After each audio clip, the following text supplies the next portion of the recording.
Hi అండి. Welcome to my channel. ఈరోజు recipe వచ్చేసి రాగి పిట్టు అండి. ఇది తినటం వలన చిన్న పిల్లల నుంచి పెద్దవాళ్ళ వరకి అందరికీ ఎముకలని బలంగా ఉంచి రక్తహీనతను కూడా తగ్గిస్తుంది అంట. అందుకని ఎదిగే పిల్లలకు కూడా పెట్టడం చాలా మంచిదండి. నేను ఇక్కడ నెయ్యి ఇంకా బెల్లం ఎక్కువేశాను.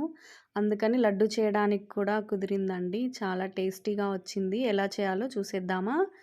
ముందుగా ఒక ప్లేట్ తీసుకొని అందులో ఒక కప్పు రాగి పిండి వేసుకోవాలండి.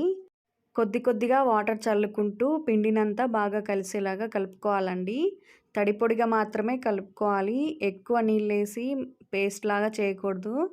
కొంచెం వెడల్పుగా పెద్దగా ఉండే ప్లేట్‌నే తీసుకోండి. కలుపుకోవడానికి బావుంటుంది. తర్వాత ఇలా చిన్న చిన్న ఉండలుగా ఉంటే 2 చేతుల మధ్యలో పెట్టుకొని పిండిని రబ్ చేశారంటే ఈజీగా పొడిలాగా అయిపోతుంది. చూసారా? ఇలా ముద్ద కడితే ఈజీగా ముద్దయ్యి పొడిలాగా రాలిపోవాలి. తర్వాత ఒక గిన్నెను పెట్టి నీళ్ళు పోసి కాగాక చిల్లుల గిన్నెను పెట్టుకొని దాని మీద ఒక కాటన్ క్లాత్‌ని తడిపి వేసుకోవాలండి.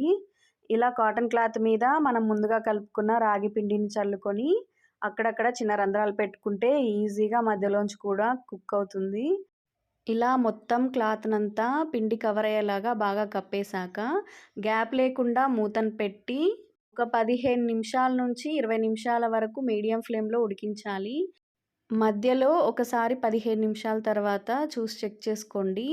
ఇలా తీసి ఒకసారి మొత్తం స్పూన్‌తో కలిపారంటే మీకు ఉడికింది లేని తెలిసిపోతుందండి. చూసారా? ఇలా పట్టుకొని చూస్తే సాఫ్ట్‌గా ఉందంటే కుక్ అయిపోయినట్టే అండి రాగి పిండి.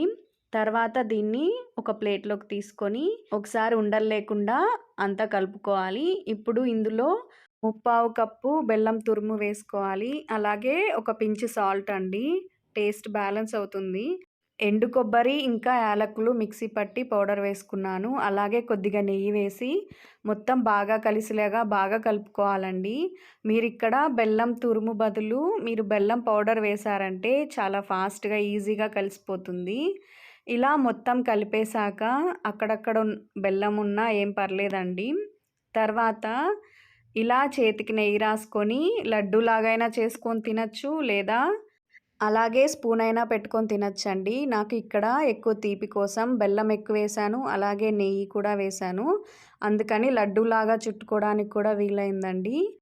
చూసారా? చాలా tasty and healthy recipe ready అండి. మీరు కూడా చూసి ట్రై చేయండి. ఎలా వచ్చిందో కామెంట్ చేయండి. Thank you for watching. Subscribe, like, share and comment. Thank you.